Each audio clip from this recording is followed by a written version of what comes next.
Hi all, it's Elul 23. Let's get ready for the wake-up call.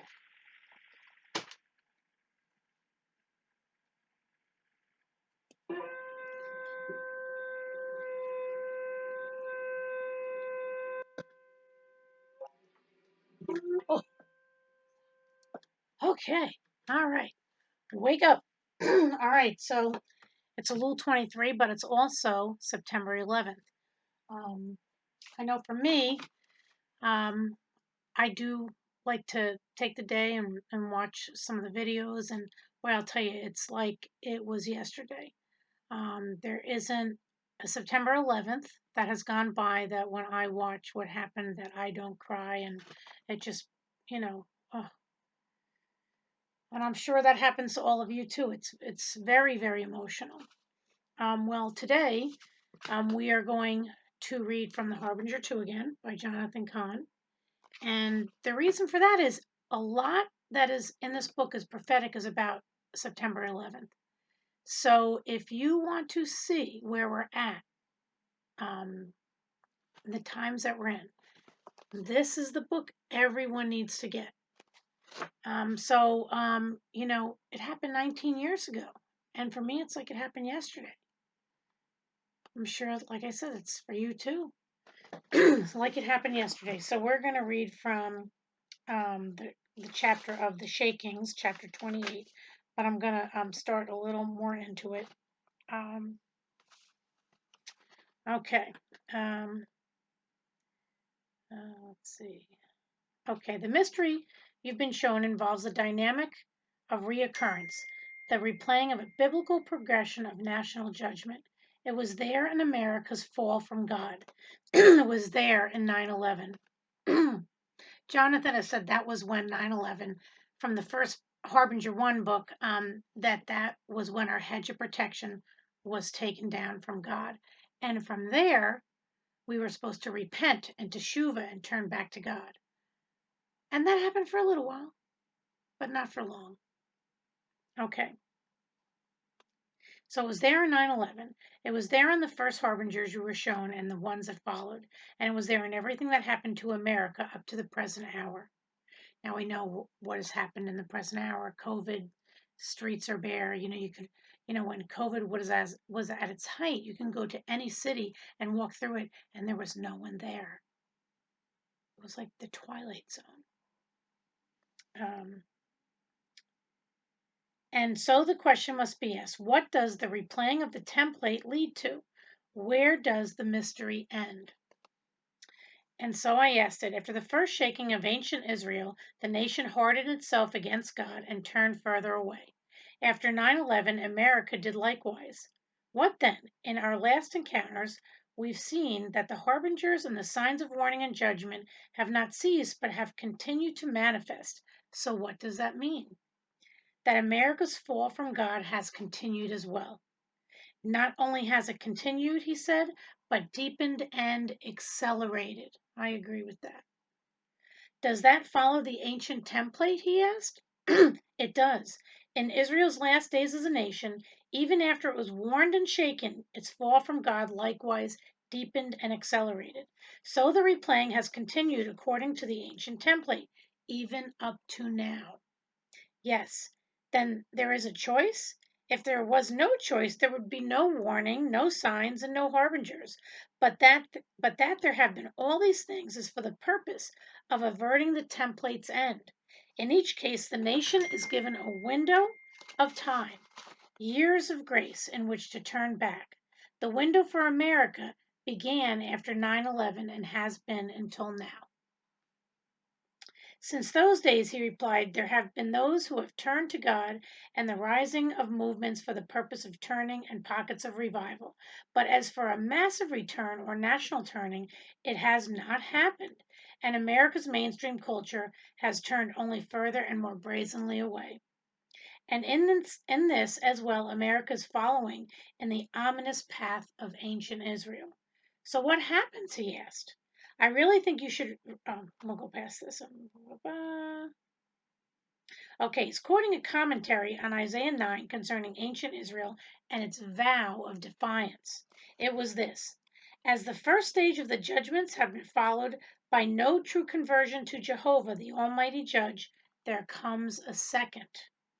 In other words, if a nation refuses to turn back to God, Teshuvah, after its first shaking, which was 9/11, its first calamity, there will be more. Was there more in America? Let's find out. More shakings. Yes, I quoted another commentary on the ancient vow in Isaiah. Blah, blah, blah, blah, blah. Here it is. This is which God designs, is to turn us to himself and set us seeking him. And if this point, by not gained by lesser judgments, greater may be expected. 7 years after 9/11 came the shaking of the American and world economy, the financial collapse. That was 2008. But there isn't to be only one shaking, there will come others, other calamities greater than the first. When we spoke of these things, you asked me what form of shakings and calamities would take. You recorded that I told you in chapter Things to Come, it was this. They may take the form of economic disintegration, military defeat, disorder and division, sounds like our country, the collapse of infrastructure, sounds like our country, man-made calamities, calamities of nature, decline and fall, and in the case of the nation so greatly blessed by God's favor, which America has been, the withdrawal of all such blessings. What about the timing of these things? He asked. Where are we now in the progression? How much time is left in the window? The prophets gave warnings of coming events immediately before those events came to pass. On the other hand, the prophets also gave warnings years, decades, even centuries before they came to pass. One cannot put God in a box or contain his ways within a formula. Whether it be days, years, decades, or centuries, God is sovereign. Each case is its own, and the timing of all events rests in his hands. It's going in the book. But they asked years ago to tell of a specific time period given in the ancient template. You asked me to tell you how long it was between the nation's first shaking and the coming of the greater calamity and shakings. In the case of Israel's northern kingdom, I told you it was 10 years. Then you asked me what was in the case of the southern kingdom. You put that question and the answer I gave you in your book as well, I guess one of his first books. And the same chapter on things to come, it was this. And what about the southern kingdom, Judah? Did it follow the same pattern, an initial attack, a harbinger, and then destruction? Yes, the same pattern. First came the initial invasion in 605 BC, this time by the Babylonians. Later, the same army would return to destroy the land, the city, and the temple. When, I asked? 586 BC. So the time span between the first shaking and the great calamities, 605 BC to 586 BC. How long is that? It's about 20 years, he says. How long exactly? Ready? 19 years. How long has it been since 2011? It's 2020, people. 19 years. 19 years, said the prophet. It was 19 years after Babylon's first invasion of the land that judgment fell. 19 years after the initial invasion of the land that destruction came. 19 years, the time span of judgment. So 2020, 19 years from 9/11, from 2001, the first shaking comes out to 2020, the year of shaking, the year that the plague came to America, the year of the coronavirus, the year of disorder, of collapse, the year of great shakings.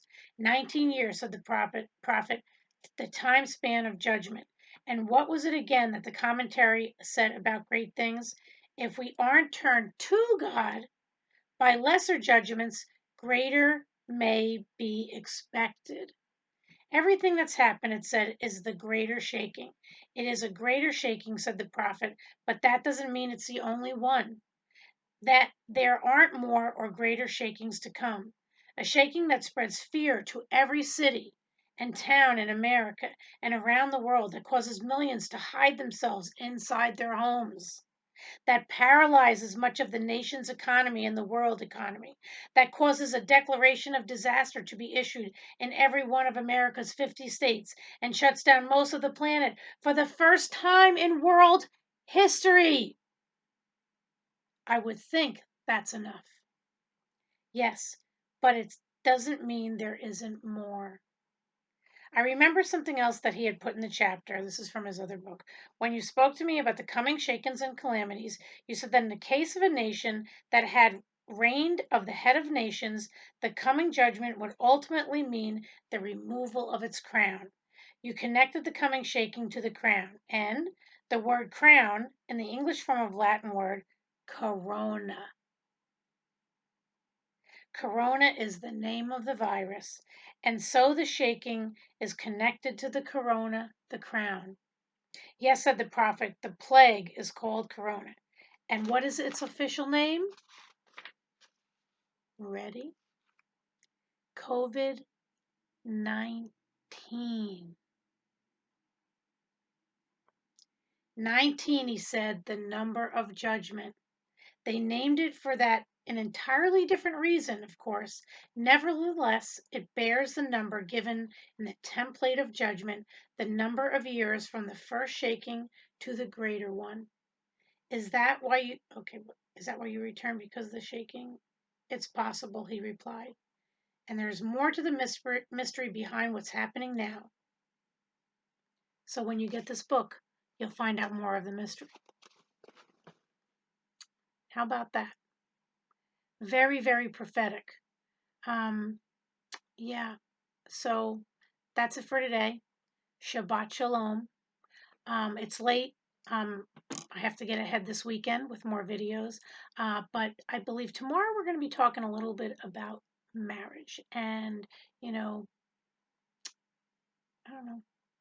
What about marriage? How can we make it work? Because, you know, Hasatan is after the marriages, especially believers. Seen it happen all too many times. So, yeah, maybe tomorrow will be about marriage. I think we need that. Who doesn't need to work on their marriage, right? All right. Anyway, I love you all. See you tomorrow. Shabbat Shalom.